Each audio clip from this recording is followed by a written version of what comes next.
active on social media, if you read a lot about dieting on the internet, if you go to a bookstore to learn about dieting, one thing you'll notice is that there are about 10,000 different types of diets out there, all promising superior results to the other diets. You have the keto diet, that is the big thing right now, even though keto is nothing new. I mean, it was the popular diet in bodybuilding in the 1990s, and it actually originated from as early as the late 1800s, which was called the Banting diet, which was a very low carbohydrates, high fat, moderate protein diet. So it's nothing new, but right now it is making a comeback because it's a very easy diet to market.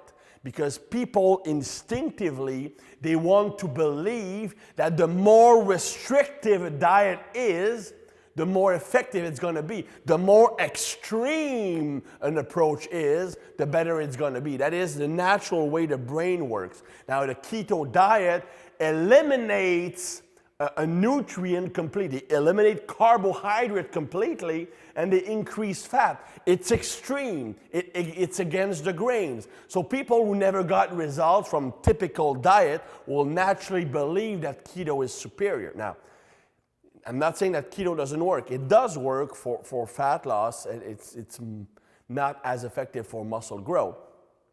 But studies after studies have shown that if protein is at the same level and energy nutrients is equal. So for example, if you have the same amount of protein and the amount of calories you're consuming is the same, the fat loss will be the same regardless of is your diet high in carbohydrates, high in fats, or moderate in both.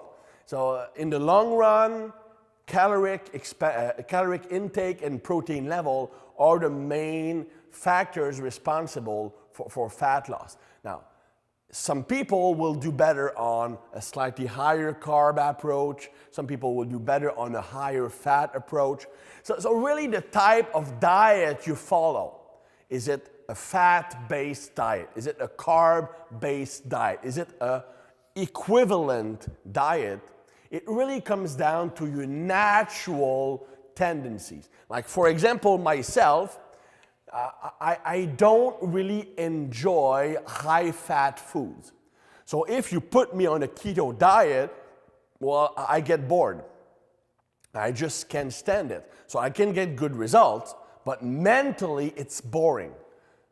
Many of the foods I like are higher in carbohydrates. But I can get the same result by going moderate carbs and moderate fat, and it's much easier for me to stick with it because I get more of the foods I like. Because that is the most important thing.